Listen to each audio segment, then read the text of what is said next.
Uni Eropa baru saja memutuskan untuk membekukan secara permanen sekitar 140 miliar euro aset negara Rusia, dan pada dasarnya melakukan perampasan terhadap negara Rusia. Apa arti langkah ini bagi Eropa sebagai perekonomian dan sebagai pasar? Untuk membantu menjawab pertanyaan ini, bersama kita ada Profesor Dejan Šoškić, profesor di Universitas Beograd, dan mantan gubernur Bank Sentral Serbia. Dejan, selamat datang kembali. Dejan, welcome back. Thank you. Terima kasih, Malaysia. Thank you very much for first talk. Terima kasih banyak, karena sebelumnya sudah membicarakan hal ini lewat email, dan sekarang bersedia mendiskusikannya di depan kamera. Sebagai mantan bankir sentral, apa yang Anda pikirkan ketika mendengar bahwa mereka benar-benar akan melakukannya? Bahwa mereka tidak hanya membekukan dana ini untuk 6 bulan yang perlu diperbarui, tetapi membekukannya secara permanen. Hampir tidak ada kemungkinan dana tersebut akan dilepaskan dalam waktu dekat.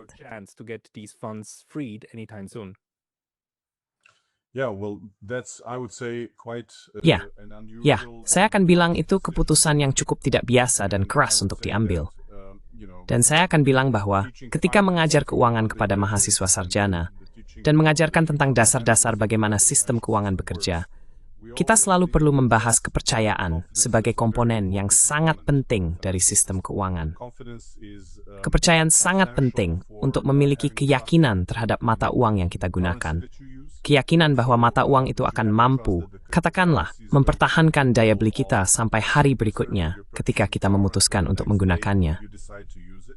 Tapi juga kepercayaan terhadap semua instrumen keuangan, termasuk simpanan, jalur kredit, dan penghormatan terhadap kepemilikan atas aset yang dipinjamkan kepada pihak lain.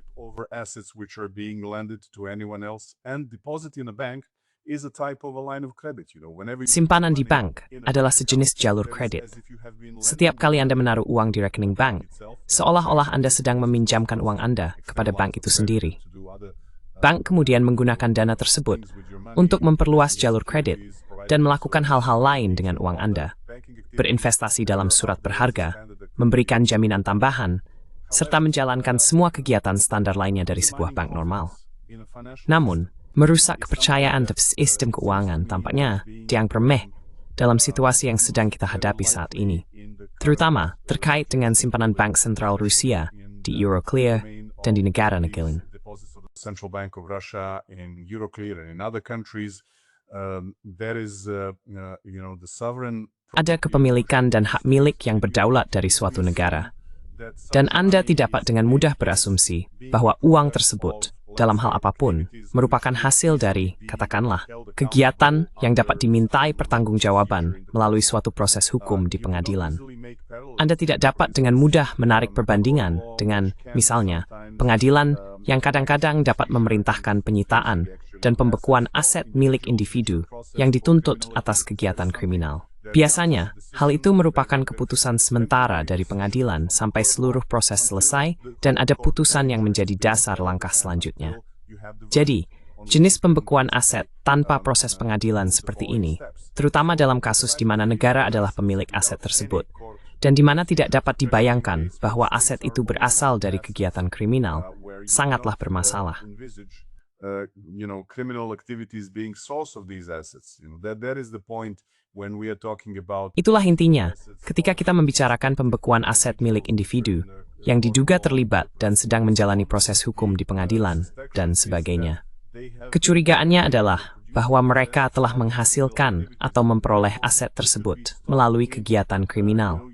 Dan karena itu, mereka harus dicegah untuk menggunakannya untuk tujuan lain atau menyembunyikannya. Pada dasarnya, untuk memastikan bahwa aset-aset tersebut dapat dikembalikan kepada pemilik sahnya, digunakan untuk membayar pajak, atau disita oleh negara tempat individu tersebut melakukan kejahatan tertentu.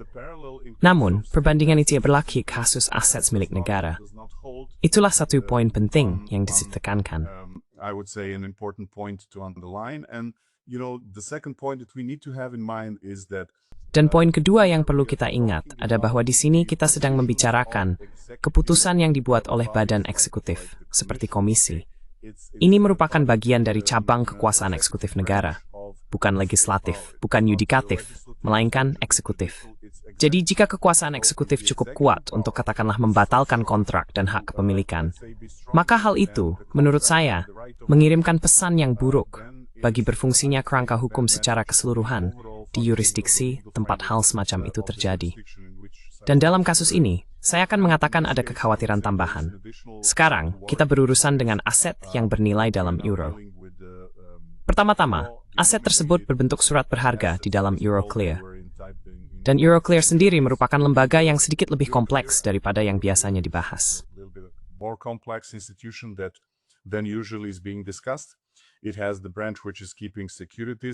Lembaga ini memiliki cabang yang menyimpan surat berharga sebagai lembaga penyimpanan. Tetapi ada juga Euroclear Bank, tempat penyelesaian transaksi dilakukan. Jadi proses clearing dan penyelesaian terjadi di dalam lembaga ini. Lembaga ini juga memiliki jaringan institusi yang terhubung dan menangani clearing serta penyelesaian melalui Euroclear Bank.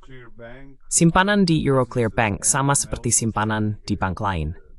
Jika Anda atau saya memiliki simpanan di sebuah bank, kita akan mengharapkan bank tersebut menepatinya.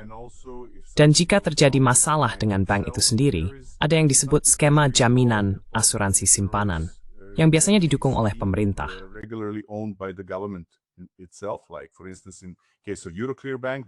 Sebagai contoh, dalam kasus Euroclear Bank yang berada di Belgia, bagian dari Eurosystem, bank tersebut diawasi oleh Bank Sentral Belgia sebagai bagian dari sistem Bank Sentral Eropa, yang kini mengawasi bank-bank besar di dalam zona euro, serikat perbankan seperti yang kita kenal. Jadi banyak pertanyaan yang bisa muncul di sini. Pertama-tama, apa dasar hukum untuk membekukan sebagian aset? Dan apa dasar hukum untuk tidak mengizinkan benda aset tersebut tersedia secara bebas bagi pemiliknya? Itulah, bisa dikatakan, hal kedua yang muncul.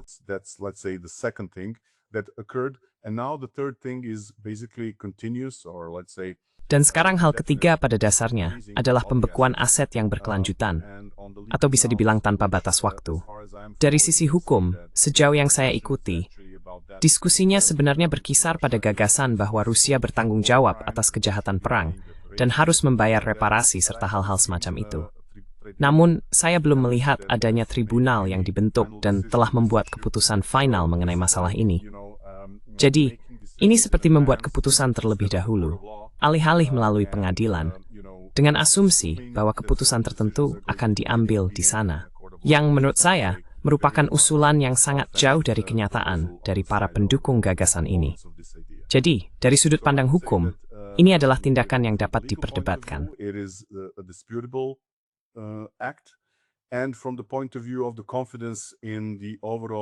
Dan dari sudut pandang kepercayaan terhadap sistem perbankan Eropa secara keseluruhan, kepercayaan terhadap lembaga seperti Bank Sentral Belgia dan pemerintah Belgia, tetapi juga karena Euroclear merupakan salah satu sistem clearing terbesar di Eropa. Selain Euroclear, ada juga Clearstream yang menangani sebagian besar transaksi surat berharga. Hal itu juga akan mengirimkan sinyal kepada setiap investor yang ingin berinvestasi pada aset keuangan berdenominasi euro, termasuk obligasi utang negara yang diterbitkan oleh negara manapun di dalam zona euro. Jika hal ini tetap diberlakukan tanpa katakanlah dasar hukum yang mendukung tindakan tersebut dengan cara yang lebih tepat, saya melihat kepercayaan yang menurun tidak hanya terhadap Euroclear sebagai lembaga, tetapi juga terhadap euro sebagai mata uang, serta terhadap semua surat berharga berdenominasi euro yang diselesaikan melalui Euroclear.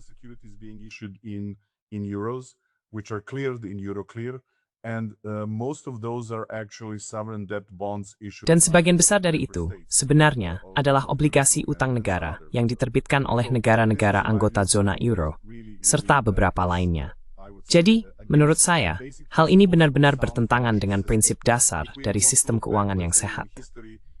Jika kita melihat kembali ke sejarah, kita dapat melihat betapa pentingnya kepercayaan. Bahkan hal itu dapat ditemukan dalam salah satu teks hukum tertua di dunia, yaitu Kode Hammurabi dari negara Sumeria kuno. Di sana disebutkan bahwa siapapun yang tidak melunasi utangnya akan diperbudak sampai ia membayar kembali utangnya. Jadi, membangun kepercayaan sistem keuangan adalah komponen penting yang tidak boleh dilemahkan. Dan langkah ini, menurut saya, bukanlah ke arah yang benar. this step, in my view, is not a step in the right direction. Can you tell me before we continue on this, like Bisakah Anda menjelaskan kepada saya, sebelum kita melanjutkan pembahasan ini, mengapa bank sentral memegang aset yang berdenominasi mata uang asing di yurisdiksi lain? Mengapa Bank Sentral Rusia memiliki aset berdenominasi euro di Euroclear? Saya kira orang Amerika melakukan hal yang sama, dan orang Eropa mungkin memiliki aset di AS, mungkin juga di Jepang, dan seterusnya. Mengapa mereka melakukan itu? Untuk apa dana tersebut biasanya digunakan? What are these funds usually used for? Well, America is a special case because dollar is a special case. Nah, Amerika adalah kasus khusus, karena dolar juga merupakan kasus khusus. Kamu tahu. Dan mereka punya kemampuan untuk menerbitkan dolar. Jadi, mereka tidak perlu menahan cadangan dalam jumlah besar. Tapi bagi negara-negara lain di dunia, praktik yang umum adalah memiliki sesuatu yang disebut cadangan devisa. Cadangan ini terutama dalam mata uang yang digunakan negara tersebut untuk melakukan sebagian besar perdagangannya. Kamu tahu, mereka membeli dan menjual barang. De similar menganalisis, Metsuwiend Tudtopisen Weskro, and Freinet Hamin Sten, and seluruh Denets. Your country and the rest of the world. So, for instance, main trading currency obviously. Jadi misalnya, mata uang utama dalam perdagangan jelas adalah dolar, tetapi di posisi kedua ada euro. Jadi wajar jika negara kecil dan ekonomi berkembang, bahkan Rusia, menyimpan cadangan devisa. Bahkan Tiongkok pun menyimpan cadangan devisanya dalam dolar dan mata uang lain, terutama euro. Euro pada dasarnya kini menjadi yang terpenting kedua. RMB, yaitu renminbi Tiongkok, juga mulai mendapat sorotan terkait fungsi penyimpanan cadangan devisa ini. Cadangan devisa disimpan agar dapat digunakan oleh bank sentral untuk menyediakan likuiditas eksternal bagi negara. Artinya, siapapun yang ingin membayar sesuatu kepada kreditur luar negeri dapat menukar mata uang lokalnya dengan mata uang asing yang diharapkan diterima oleh kreditur tersebut. For the foreign currency which the foreign creditor expects to receive. So that is basically there to provide. Jadi pada dasarnya hal itu ada untuk menyediakan, katakanlah, kelancaran dalam operasi transaksi internasional. Dan terkadang cadangan devisa ini juga dapat digunakan untuk melakukan intervensi di pasar valuta asing. Untuk misalnya, menghilangkan ketidakstabilan besar dalam nilai tukar. Atau kadang-kadang, jika Anda ingin menetapkan nilai tukar untuk jangka waktu tertentu, Anda dapat melakukannya dengan melakukan intervensi di pasar valuta asing. Dan intervensi tersebut berasal dari cadangan devisa. Jadi, kembali ke langkah yang mungkin seharusnya kita sebutkan lebih awal, cadangan devisa pada dasarnya dapat disimpan dalam 3 jenis aset. Uang di rekening bank di tempat lain, bahkan di bank asing.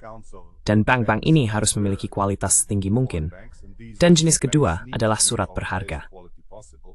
Then second type is in securities. And again, these securities need to be of a highest. Dan sekali lagi, surat berharga ini harus memiliki peringkat setinggi mungkin, terutama obligasi pemerintah, dan terutama dari negara-negara besar yang secara fiskal mampu membayar tepat waktu tanpa masalah.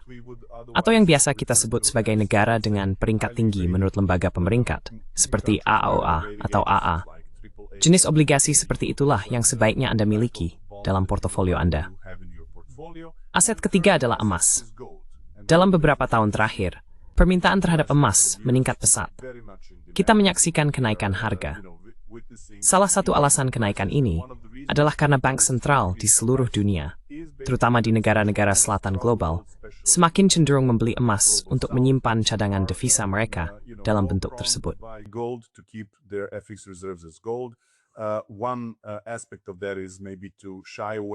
Salah satu aspeknya mungkin adalah menghindari pasar dolar. Aspek lainnya adalah bersikap lebih hati-hati terkait kemungkinan pembekuan aset dan hal-hal semacam itu. Kami telah menyebutkan dalam video sebelumnya, ketika membahas isu serupa, bahwa ini bukan pertama kalinya hal seperti ini terjadi. Kita telah melihatnya di Afghanistan, Venezuela, Iran, dan beberapa negara lainnya. Jadi ini bukan, seperti yang dikatakan sebagian orang, situasi yang terjadi sekali saja. Ini bukan lagi situasi yang terjadi sekali saja. Hal ini sudah berlangsung cukup lama. Dan karena itu, demi kesehatan sistem keuangan saat ini, para pengambil keputusan seharusnya benar-benar berusaha menghindari tindakan yang dapat merugikan stabilitas dan kepercayaan terhadap sistem tersebut. If I may just add one thing, there is a Jika saya boleh menambahkan satu hal, ada cukup banyak karya teoretis terkenal di bidang ini yang menunjukkan bahwa kepercayaan adalah pilar utama agar sistem keuangan dapat berfungsi. Salah satunya tentu saja karya George Akerlof yang menerbitkan sebuah makalah pada tahun 1970-an berjudul The Market for Lemons, di mana kesimpulan utamanya adalah bahwa jika tidak ada kepercayaan, jika terdapat asimetri informasi yang besar, maka pasar akan runtuh. Jadi, tanpa kepercayaan, pasar keuangan sama sekali tidak dapat berfungsi. Dan saya dapat mengatakan hal itu berdasarkan pengalaman dari negara saya sendiri, di mana sistem perbankan benar-benar berhenti beroperasi secara normal selama tahun 1990-an akibat sanksi Perserikatan Bangsa-Bangsa dan hiperinflasi, sehingga uang benar-benar berhenti mengalir dalam sistem. simply the money was not flowing through the system. People were wanting to get out from the local. Orang-orang ingin keluar dari mata uang lokal dan mencoba membeli aset alternatif, terutama pada saat itu yang bernilai dalam Deutschmark. Itu merupakan pukulan besar bagi sistem keuangan negara saya. Bahkan hingga hari ini, kami masih merasakan akibatnya. Meskipun selama beberapa dekade, Serbia telah memiliki inflasi rendah, nilai tukar yang stabil, dan tidak ada tanda-tanda ketidakstabilan, orang-orang tetap cenderung tidak menyimpan tabungan mereka dalam mata uang lokal. Mereka sebagian besar menyimpannya dalam euro, dan mereka juga cenderung tidak menabung untuk jangka panjang, melainkan memilih simpanan jangka pendek. Karena dulu, sekitar 25 atau 30 tahun yang lalu, simpanan mereka pernah dibekukan selama 1 dekade. Pengalaman itu masih terus diingat oleh para investor dan penabung.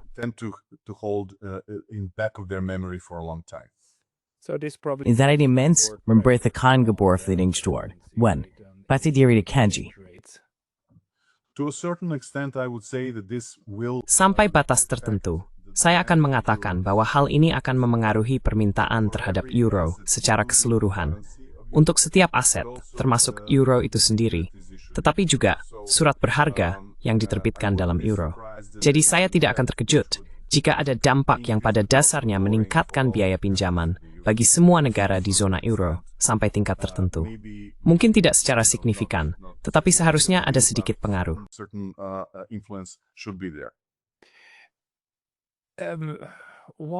Mengapa Rusia memiliki begitu banyak aset di Euroclear? Karena menurut saya pikir Bank for International Settlements, BIS di Basel, adalah bank bagi bank-bank sentral. Saya kira mereka menjalankan peran untuk memastikan bank-bank sentral tetap dapat saling menyelesaikan utang dan agar sistem keuangan tetap berjalan. Jadi mengapa begitu banyak uang berada di akun Euroclear itu? Apakah itu hanya karena pilihan Uni Eropa atau semacam standar emas?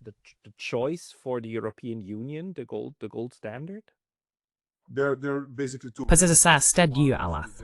Salah satunya, Devlate Dorifkan Rusia sekesperagonging Rusia dengan sedemikian rupa, sehingga mereka terus menggunakan euro dalam batsai transaksi mereka. Kuanjige kumnoth durudavju, Eugenant with the hina tree Varstani, and Mimiri Euros Vigawal Pamaluth.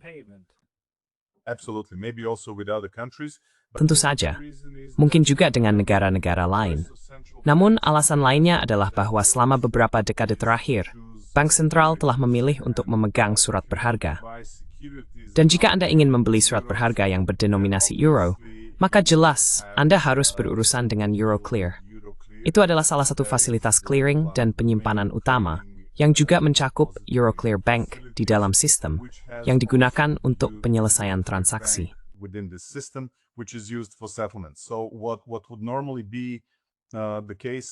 Jadi, yang biasanya terjadi adalah Bank Sentral Rusia memiliki rekening di dalam sistem clearing, rekening di dalam sistem depositori, di mana surat berharga terdaftar atas nama kepemilikan Bank Sentral Rusia, tetapi juga memiliki rekening di Bank Euroclear, tempat penyelesaian transaksi dilakukan. Baik, jadi itulah katakanlah cara standar dalam menangani surat berharga sebagai bagian dari cadangan devisa. Ini tidak berarti bahwa bank sentral tidak memiliki rekening tunai dan surat berharga di tempat lain juga, tetapi fasilitas infrastruktur utama untuk clearing dan penyelesaian surat berharga yang berdenominasi euro adalah Euroclear, dan sampai batas tertentu Clearstream. Namun, Euroclear adalah yang utama. Clearstream to a certain extent, but Euroclear is number one. So what? By the way, have you Jadi seen omong-omong, that- apakah kamu pernah melihat sistem itu sendiri?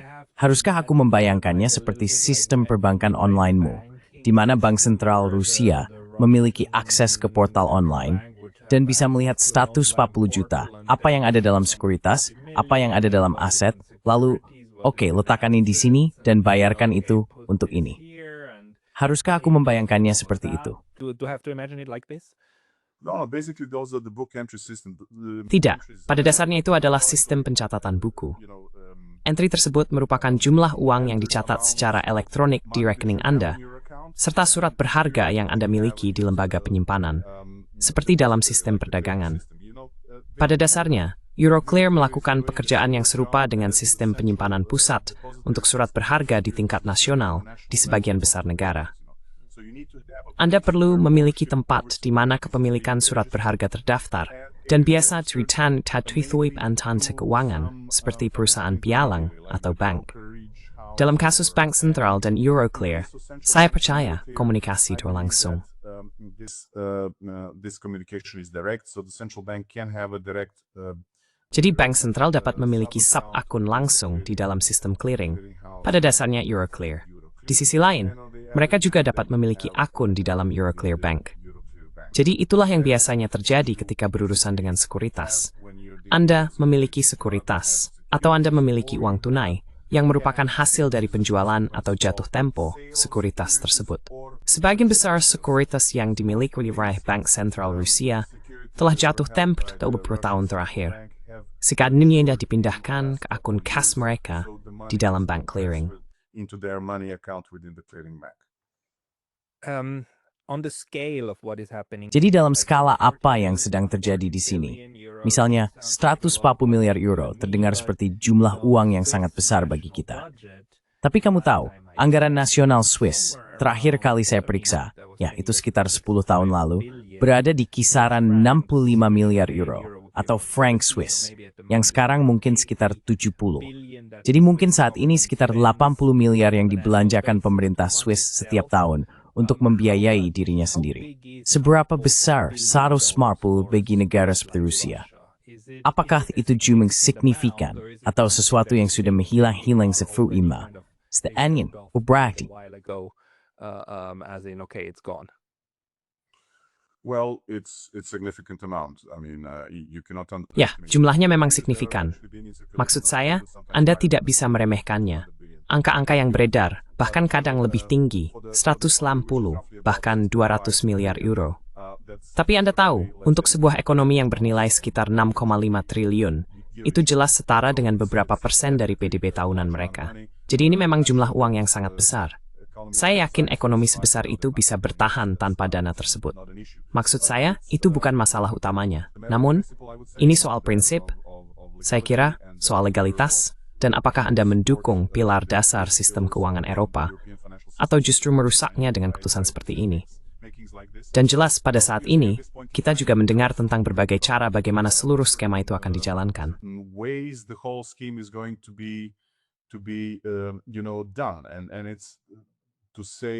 Dan ini paling tidak bisa dibilang sangat aneh. Misalnya, kemarin saya mendengarkan Deutsche Welle yang menampilkan Tuan Hugo Dixon, yang diperkenalkan sebagai orang yang merancang seluruh skema keuangan ini. Padahal dia bukan warga Uni Eropa, dia warga negara Britania Raya, dan dia juga bukan ahli hukum atau ahli keuangan. Dia mengambil jurusan filsafat, bukan?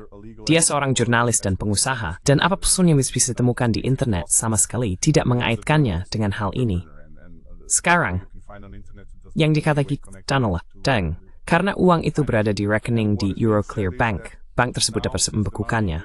Pada saat yang sama, pada menekankan uang itu untuk memberikan pinjaman ke Uni Eropa, yang kemudian menekankan pinjaman tersebut ke Ukraina.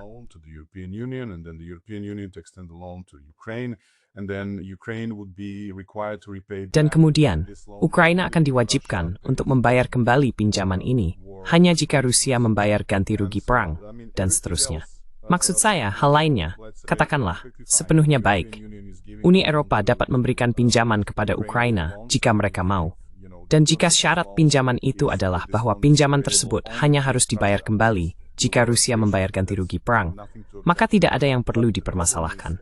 Namun, masalahnya adalah bagaimana membuat Bank Euroclear, katakanlah, berkewajiban untuk memberikan pinjaman kepada Uni Eropa dari dana yang disimpan atas nama orang lain. Jadi, saya akan mengatakan bahwa hal ini sulit dijelaskan, selain sebagai tindakan menyita aset milik orang lain, dan pada dasarnya melakukan hal-hal yang sepenuhnya bertentangan dengan kontrak yang Anda tanda tangani saat membuka rekening.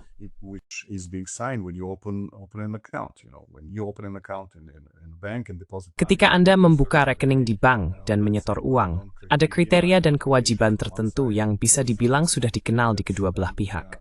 Dan dalam kontrak semacam itu tidak pernah disebutkan bahwa uang tersebut akan dibekukan karena suatu keputusan politik atau hal semacam itu. Hal itu pada dasarnya sangat sulit dipahami, melihatnya terjadi dalam sistem keuangan, dan saya akan mengatakan bahwa hal itu merugikan kepercayaan. Kami sedang membahas, sebelum mas mereka menghentikan itu, bagaimana hal tertentu diberlakukan melalui individu, dan sebagainya.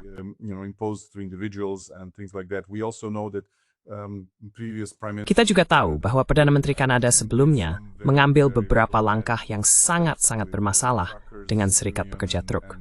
Anda tahu ingat pemogokan para sopir truk dan pembekuan aset mereka. Praktik-praktik seperti itu benar-benar secara mendasar salah jika kita ingin menjaga kepercayaan dan kesejahteraan sistem keuangan. Selain itu, tindakan tersebut sebenarnya justru memicu, agenda para penganut teori konspirasi bahwa uang bisa disalahgunakan terhadap individu. Lalu orang-orang mulai lagi lebih memilih uang tunai dan menjadi, Anda tahu, skeptis terhadap mata uang digital dan hal-hal semacam itu. Semua karena kita melihat ada tindakan-tindakan tidak bertanggung jawab yang dilakukan.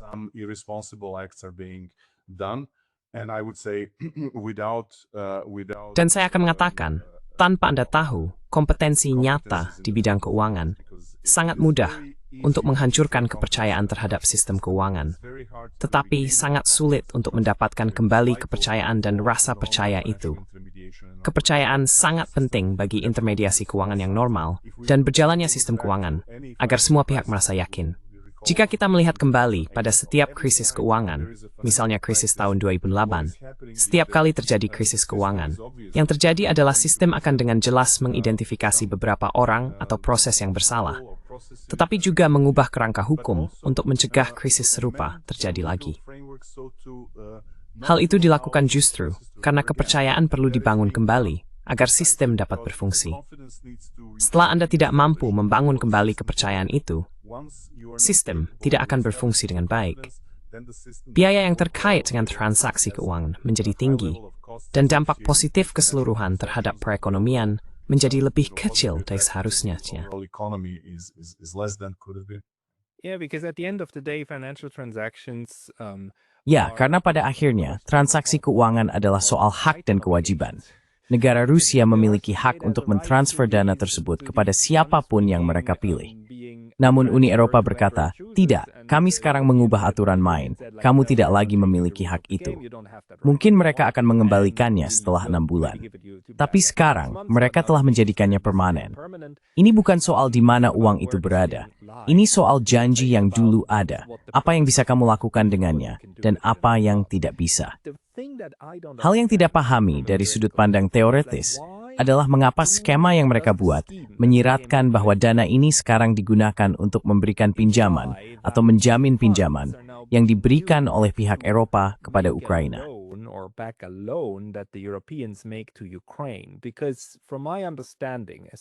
Karena dari pemahaman saya, terutama dari sisi akuntansi, begitu Anda memberikan pinjaman, pada saat yang sama Anda juga menciptakan sebuah aset. Anda sebenarnya tidak perlu memiliki dana fisik yang tersimpan di suatu tempat untuk meminjamkannya. Karena begitu orang Eropa memberikan pinjaman, orang Ukraina memiliki kewajiban untuk membayarnya kembali. Jadi, apa maksudnya menggunakan uang itu? Mengapa uang itu begitu penting bagi orang Eropa dalam memberikan pinjaman kepada Ukraina dan merasa sudah lepas tanggung jawab? Bukankah justru Rusia yang menanggung bebannya?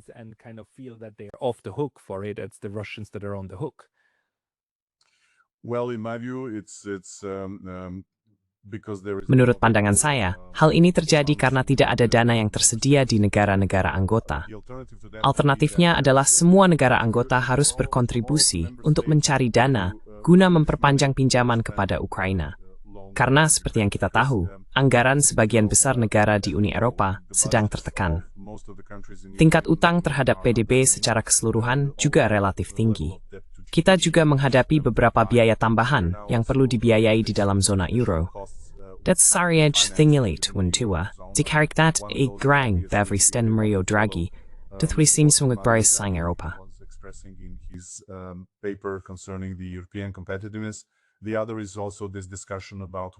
Isu lainnya adalah diskusi tentang apakah negara-negara Eropa akan atau tidak akan meningkatkan kontribusi mereka ke sektor pertahanan hingga 5% dari PDB.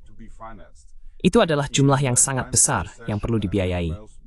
Dan pada masa resesi, di sebagian besar negara, terutama di Jerman dan beberapa negara lainnya, pertumbuhan ekonomi tidak benar-benar menunjukkan peningkatan. Tidak mudah untuk menemukan sumber pendanaan tambahan. Dan yang Anda maksud, saya kira, sedari dari stimulus aktivitas bank na berduga stored credit.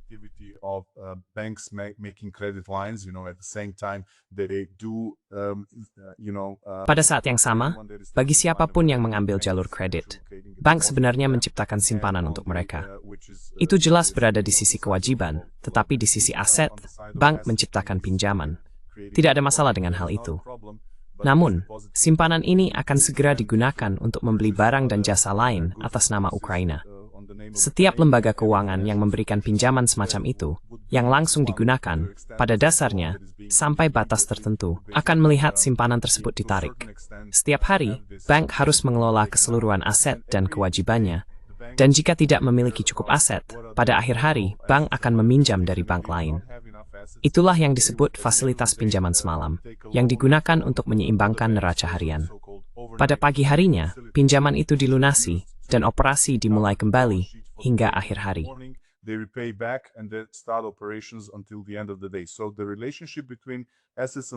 Jadi, hubungan antara aset dan kewajiban harus tetap dijaga. Meskipun setiap kali Anda membuat pinjaman, sebuah simpanan juga tercipta. Namun, simpanan itu tidak selalu bertahan lama, karena bisa digunakan untuk melakukan pembayaran. Misalnya, jika Ukraina secara langsung mengambil pinjaman tersebut, kemungkinan besar dana itu akan digunakan untuk membayar pihak yang memproduksi senjata dan sebagainya. Pihak tersebut mungkin merupakan Nesias tidak memiliki simpanan di yang sama.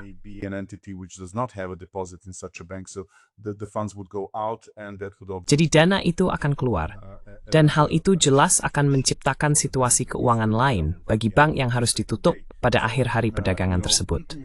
Jadi siapapun yang berpikir bahwa penciptaan uang oleh bank adalah sesuatu yang bisa dilakukan tanpa batasan, ya, akan sulit menjelaskan mengapa ada bank yang pernah bangkrut, bukan? Jika mereka bisa mencetak uang tanpa batas. Jadi, mereka adalah bagian dari proses penciptaan uang. Uang diproduksi oleh bank sentral melalui penerbitan apa yang disebut sebagai basis moneter. Tetapi bank juga merupakan bagian yang sangat-sangat penting dari proses itu, menciptakan uang melalui kegiatan kredit.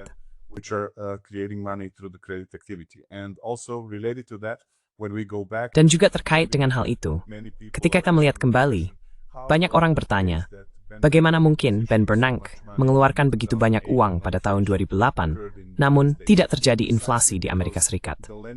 Hal itu terjadi karena aktivitas pinjaman bank menurun. Jadi, bank sentral perlu turun tangan dan menghasilkan banyak uang dasar dalam sistem. Karena itu, tidak terjadi inflasi, meskipun jumlah uang yang diciptakan sangat besar.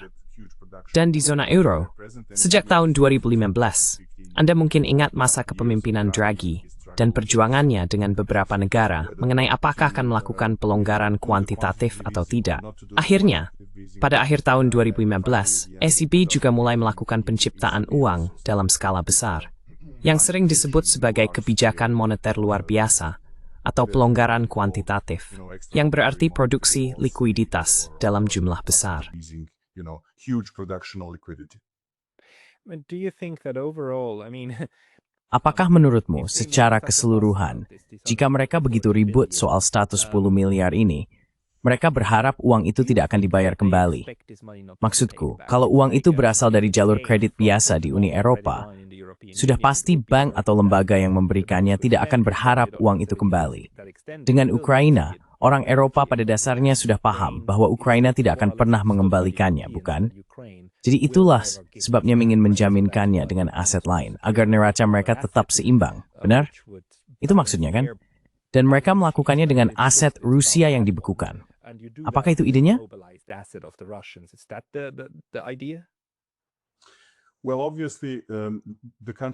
Jelas, bagi sebuah negara dalam situasi seperti yang sedang dialami Ukraina saat ini, sangat sulit untuk melunasi pinjaman apapun. Kita tidak tahu sejauh mana kerusakan yang terjadi, atau seperti apa kapasitas PDB Ukraina dalam jangka menengah maupun panjang, atau apakah akan ada kemungkinan bagi Ukraina untuk membayar kembali apapun. Menurut saya, ini adalah negara yang seharusnya tidak membayar pinjaman, melainkan menerima hibah dan dukungan keuangan lainnya untuk membangun kembali dirinya semaksimal mungkin. Namun, terkait skema yang sedang dibahas ini, kita sering mendengar istilah pinjaman dengan jaminan, yang berarti aset Rusia akan digunakan sebagai jaminan.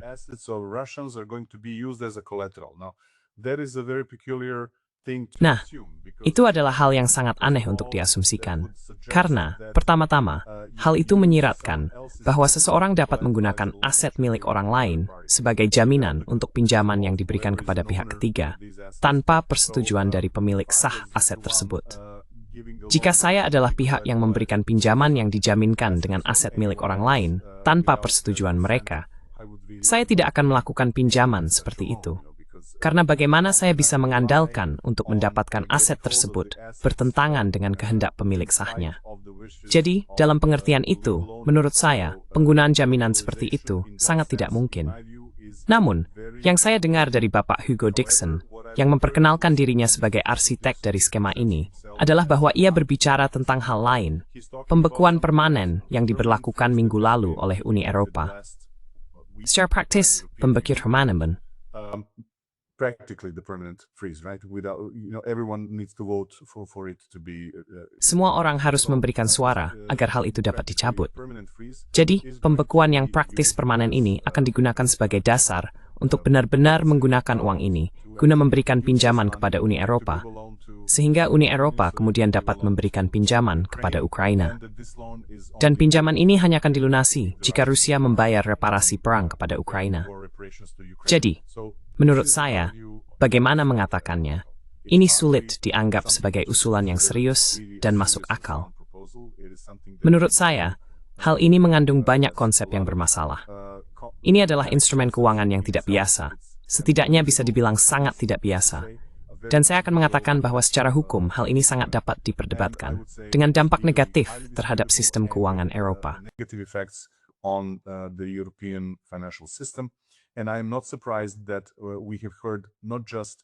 Dan saya tidak terkejut bahwa kita telah mendengar bukan hanya CEO Euroclear yang bisa dibilang bersikap hati-hati terhadap seluruh hal ini, tetapi juga Presiden ECB dan Perdana Menteri Belgia. Ini adalah sesuatu yang dapat secara serius merusak kepercayaan, tetapi juga menimbulkan sengketa hukum dengan hasil yang tidak pasti. Siapapun yang berpikir mudah untuk memperkirakan apa yang akan diputuskan pengadilan dalam masalah ini, saya cukup ragu bahwa itu asumsi yang realistis.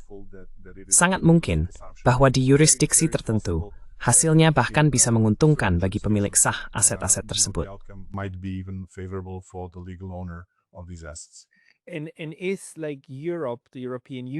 Apakah Eropa, Uni Eropa, satu-satunya tempat di mana Euroclear mungkin sekarang berada dalam posisi sulit?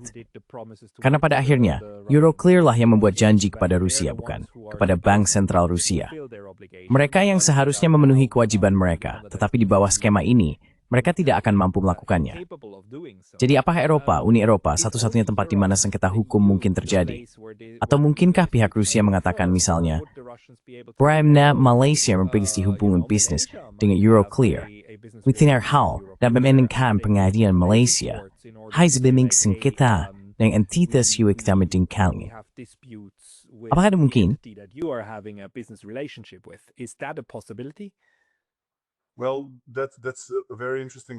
Nah, itu cara berpikir yang sangat menarik menurut saya, dan saya tidak akan menutup kemungkinan itu. Jelas, ini adalah pertanyaan hukum, Tetapi yang saya tahu adalah Euroclear memiliki kantor cabang di Hong Kong, Jepang, Singapura, dan seperti yang Anda tahu, juga di Dubai, serta beberapa kantor perwakilan di Beijing. Jadi saya tidak yakin apa hal itu memberikan dasar yang kuat untuk membawa sengketa ini ke pengadilan di yurisdiksi tersebut. Namun, ITRhan menutup kemungkinan Hans Ryu. Ini jelas merupakan hukum, temas mewodas di Klivikfu. Okay. Yeah. So overall. Oke.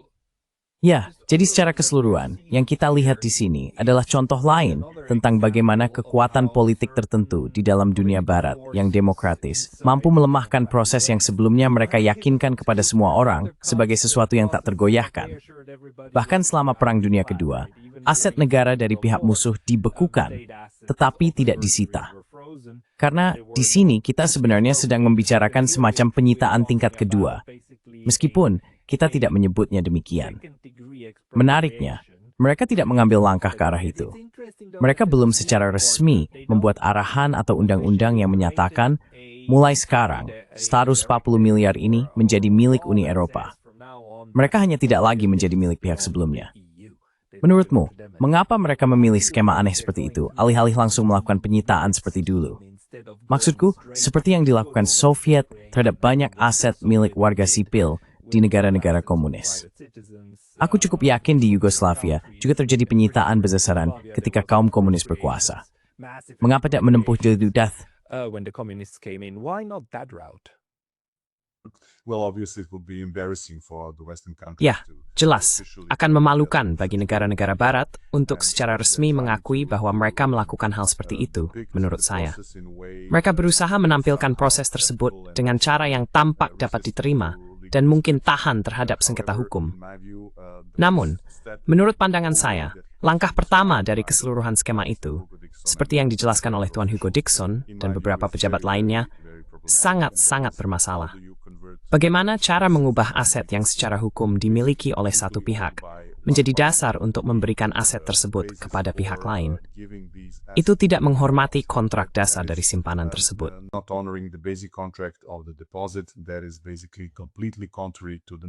Itu pada dasarnya sepenuhnya bertentangan dengan cara normal dalam berdagang dan menjalankan bisnis keuangan. Dan hal itu merupakan sesuatu yang mungkin menjadi tanggung jawab bank itu sendiri, tetapi juga, sampai batas tertentu, pemerintah Belgia. Saya akan mengatakan, ada beberapa jalur di mana tanggung jawab itu juga bisa jatuh ke tingkat pemerintah.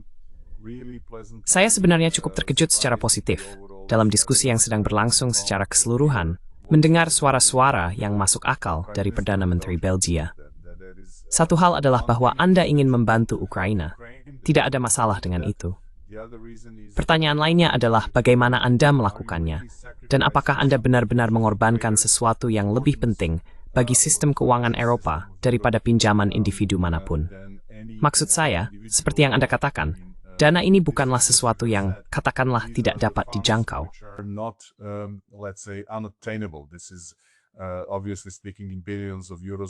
Ini tidak mungkin. Jelas, ketika kita berbicara miliaran euro atau dolar, itu adalah jumlah uang yang besar. Namun, 100 miliar atau 200 miliar bukanlah angka yang mustahil, terutama bagi Uni Eropa dan negara-negara Barat. Menurut saya, hal itu bisa dicapai dengan cara yang lebih baik. Dan sejauh yang saya ikuti, membekukan aset saja sudah cukup, lebih dari cukup, untuk mengirimkan pesan yang jelas kepada pemerintah Rusia tentang sikap Barat terhadap perang di Ukraina. Semua langkah lain yang diambil, menurut saya, terlalu jauh memasuki wilayah yang belum teruji, dengan konsekuensi serius bagi stabilitas sistem keuangan Eropa.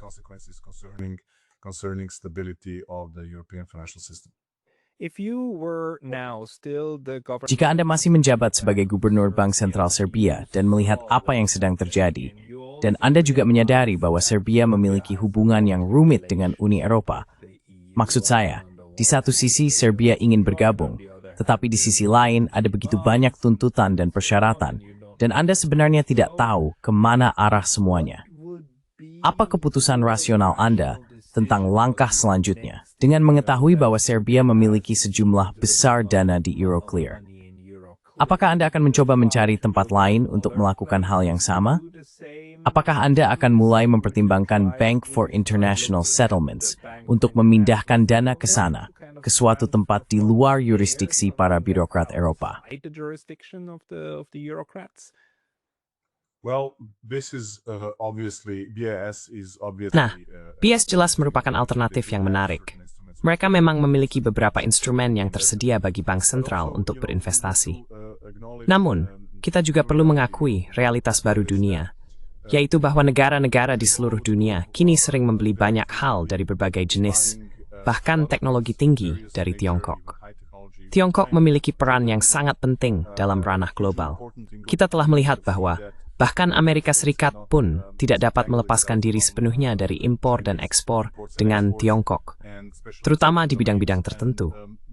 Oleh karena itu, kini sedang dikembangkan instrumen keuangan alternatif yang menggunakan denominasi mata uang Tiongkok, yang bisa menjadi aset yang sangat menarik, terutama jika mempertimbangkan perubahan struktur perdagangan luar negeri di sebagian besar negara. Jika kita melihat apa yang terjadi, misalnya, kami sepik Wood ada di rukan tuaitsan. For instance, not just Asia, but Africa, even Latin America. The greatest individual trading partner is China. So then, Mitra dagang individu terbesar adalah Tiongkok. Jadi, sangat masuk akal untuk menyimpan cadangan devisa dalam bentuk aset yang mungkin digunakan untuk perdagangan luar negeri normal.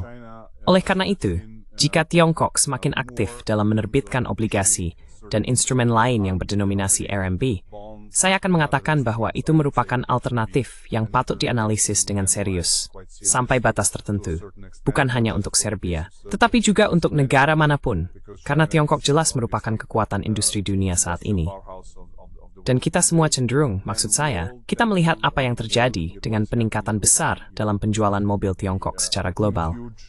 Mungkin Amerika adalah pengecualian, dengan tarif besar yang telah diberlakukan. Tetapi di Eropa, kita melihat banjir mobil baru yang masuk, dan orang-orang membelinya. Cars coming in and people are buying them, they tend to be cheaper and with decent quality. Barang-barang tersebut cenderung lebih murah dan memiliki kualitas yang cukup baik, dan hal-hal semacam itu. Jadi bahkan jumlah uang tambahan pun akan digunakan untuk membayar barang-barang asal Tiongkok ini. Dan Tiongkok, yang kini jelas menjadi salah satu ekonomi terkemuka di dunia, semakin mengharapkan pembayaran dilakukan dalam mata uang lokalnya sendiri. Itu adalah sesuatu yang juga harus diperhitungkan oleh semua negara kecil ketika memutuskan cadangan mata uang asing, apa yang akan mereka simpan. Karena Tiongkok mungkin tidak lagi bersedia menerima dolar, dan mungkin juga euro, sejauh yang bersedia mereka terima 5 atau 10 tahun lalu. Jadi menyesuaikan diri dengan realitas baru ini, katakanlah, juga merupakan hal yang dapat memengaruhi seperti apa struktur cadangan devisa yang memadai bagi banyak negara kecil. Remember, skrima dadsan antist ke Songkok. With China extensively. Okay, so maybe China's gonna. Oke, jadi mungkin Tiongkok akan diuntungkan dari seluruh urusan ini. Tapi apakah ini, maksud saya, dalam arti tertentu, hanya langkah logis berikutnya dalam proses multipolarisasi dunia? Bahwa pada dasarnya Barat kini sedang meruntuhkan sebagian dari keberhasilannya sendiri, yaitu sistem keuangan yang luar biasa. Benar kan? Maksud saya pada dasarnya, hari si stetswe kesimngem sinyanj, rudetha eo, the slept ethregortna bro, ubis enelung at satnyu. Titis grawer jaminot, bahwa proses ini itnimnyes. There's no more guarantees that due process will be kept. Yes, and we have seen also some acts of, let's say, Ya, dan kita juga telah melihat beberapa tindakan, katakanlah, pengambilan keputusan politik, misalnya dari pihak Amerika Serikat terhadap Brasil, yang bisa dibilang didasarkan pada hubungan pribadi yang dimiliki suatu negara dengan presiden sebelumnya dari negara tersebut, dan hal-hal semacam itu. Saya percaya bahwa seluruh arena politik telah menurun dalam hal keseriusan dan kompetensi di banyak bidang, dan itu merupakan sinyal yang mengkhawatirkan bagi sistem global seperti yang kita kenal. Dan saya percaya bahwa siapapun yang memiliki posisi kuat dalam ekonomi global, dalam sistem keuangan global, dan sebagainya, seharusnya menyadari beban dari posisi tersebut, yaitu bertindak sesuai dengan standar tinggi dan mendukung nilai-nilai dari sistem yang menjadi dasarnya. Supporting the values of the system on which it is based, people decided to trade in dollars and have Orang-orang memutuskan untuk berdagang dalam dolar dan menerima euro dengan sangat antusias karena penghormatan terhadap kontrak, keamanan simpanan, dan supremasi hukum di negara-negara barat. Karena adanya sistem keuangan yang efisien, yang tidak berpihak pada siapapun, tetapi benar-benar terbuka bagi semua pihak dan memperlakukan mereka secara setara. Itu, menurut saya, adalah unsur-unsur yang sangat penting. Dan seperti yang Anda tahu, penggunaan sistem keuangan sebagai senjata, menurut saya, hanya efektif ketika masih berupa ancaman, ketika ada ancaman untuk menggunakan sistem keuangan tersebut. Namun, begitu Anda mulai menggunakan sistem keuangan sebagai senjata, pada dasarnya Anda sedang merusaknya sebagai argumen potensial dalam sengketa global dan terhadap para pesaing global Anda, dan seterusnya. Jadi, penggunaan sistem keuangan sebagai senjata, menurut pandangan saya, marahan to come to endure marking berjumlah semuait samito. end game for the dominance in such a financial system. Yes. It's also Ya, itu juga sangat memalukan. Ini agak mirip dengan sanksi. Kamu mengancam akan melakukan sesuatu yang akan menyakitimu atau bahkan membunuhmu. Lalu kamu benar-benar melakukannya. Dan ya, itu memang menyakitkan sedikit, tapi sama sekali tidak membunuhmu. Lalu kamu sudah memainkan kartu itu, bukan? Kartunya hilang dan tidak akan kembali. Jadi kamu kehilangan pengaruh. Apakah ada setelas how approach time mtithin apa terkait dengan aset ini? when we think about what's just happening with these assets. Well, I think that Ya, Anda tahu, saya pikir beberapa kemungkinan untuk meningkatkan likuiditas sistem keuangan, terutama di negara-negara dalam zona euro, belum banyak dieksplorasi dalam berbagai aspek. Kita telah melihat, misalnya, bagaimana Komisi Eropa dan IMF menangani krisis Yunani pada akhir tahun 2009, dan fasilitas apa yang digunakan saat itu. Kita melihat bahwa opsi yang digunakan tidak optimal untuk masalah yang sedang dihadapi. Menurut saya, ini sekali lagi merupakan kasus di mana manfaat keseluruhan jauh lebih kecil dibandingkan potensi biaya negatif dari penerapan apa yang disebut sebagai solusi tersebut. Saya percaya ini sebenarnya bukan solusi. Beberapa metode lain seharusnya bisa digunakan. Nilai keseluruhan pinjaman ini relatif kecil dibandingkan dengan sistem keuangan zona euro secara keseluruhan dan kapasitas Bank Sentral Eropa. Comparison to the capacity of the European Central Bank, there are some much more. Menurut saya, ada jauh lebih banyak opsi keuangan yang lebih layak, yang bisa dieksplorasi dibandingkan dengan langkah yang dapat dianggap sebagai penyitaan aset milik pihak lain. Jadi, saya akan mengatakan bahwa pendekatan yang lebih kreatif dan kurang dramatis berpotensi menghasilkan hasil yang jauh lebih menguntungkan bagi stabilitas keuangan secara keseluruhan di zona euro. Dan saya juga akan mengatakan hal yang sama secara global, merujuk pada apa yang terjadi di Amerika Serikat dan penggunaan dolar sebagai alat tekanan, serta hal-hal sejenisnya. Saya percaya bahwa langkah-langkah yang sedang beredar dan dibahas ini, menurut pandangan saya, belum cukup matang, bahkan untuk dijadikan bahan kerja, apalagi sebagai solusi akhir bagi masalah yang sedang kita hadapi.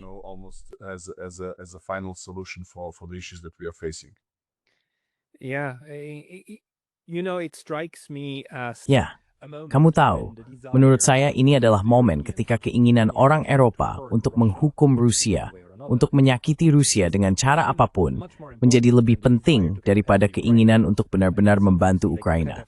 Mereka bisa saja melakukan banyak hal lain, tapi saya pikir gagasan bahwa kita harus menghukum Rusia seolah mengambil alih. Dan seperti halnya dengan sanksi, saya percaya hal ini mungkin akan berbalik lebih buruk bagi Uni Eropa daripada akan membebani ekonomi Rusia. Meskipun saya tidak bisa membaca pikiran mereka, saya tidak tahu apakah mereka benar-benar percaya ini sangat merugikan Rusia. Ini jelas merupakan presiden baru, setidaknya bagi Uni Eropa. Jangan percaya mereka lagi, sepertinya itu pesannya. Bukan begitu? don't trust them anymore is kind of the message, isn't it? Well, I'm certain that time will pass until. Ya, saya yakin bahwa perlu waktu sebelum kepercayaan bisa pulih. Jika tidak ada tindakan serupa yang dilakukan lagi, itu tidak akan terjadi dalam waktu dekat. Tetapi menurut saya, apa yang sedang dilakukan sekarang benar-benar berjalan ke arah yang salah dan menghasilkan lebih banyak dampak negatif daripada manfaat atau keuntungan. Mengenai menghukum pihak yang melakukan agresi dan sebagainya, saya akan mengatakan bahwa ada logika yang sulit untuk dibantah. Wajib-wajib berpikir bervanhak apapun yang mensagresi istep berhukum. Namun, kami membuat pada hidup ini, di mana hal itu selalu terjadi. We are not really living in a world where that is always the case. I'm coming from the country which has experienced. Saya berasal dari sebuah negara yang mengalami pengeboman pada tahun 1999 yang terjadi tanpa adanya resolusi Perserikatan Bangsa-Bangsa. Pada dasarnya bertentangan dengan piagam NATO itu sendiri. Serangan itu berlangsung selama 78 hari, dan kami tidak menerima ganti rugi dari siapapun, apalagi dari negara lain. Setiap orang yang memiliki pengalaman serupa dapat menceritakan sisi mereka sendiri. Namun, kami lihat bahwa dunia tidak beroperasi dengan cara yang, katakanlah, tidak memihak atau berprinsip. Dan itu adalah sesuatu yang cenderung disadari dan dipahami oleh orang-orang. Pesan seperti itu saya menyampaikan. No, this is very bad messaging. Ini tadaling pisan yang sangat buruk. Thank you very much for this Dijen, terima kasih banyak atas penilaian Azba. Yung orang-orang yang tidak membaca lebih baik kepada ksir atau dalam novel Anda. Cuma memberi ditemukan membudi atau berita about sing. Where you publish your work? I will. Saya harap saya akan segera memiliki Substack dan nanti rantum authoritatif kanding. Jika saya bisa menambah KU sebagai tautan nanti, saya akan sangat berterima kasih. Terima kasih. Thank you. I will do that as soon as Saya akan melakukannya segera setelah saya mendapatkannya dari Anda. Mungkin tidak langsung saat videonya tayang, tetapi nanti akan ada di kotak deskripsi di bawah. Profesor Dejan Shoshkic, terima kasih banyak atas waktu Anda hari ini. Thank you very much for your time today. Manis. Terima kasih.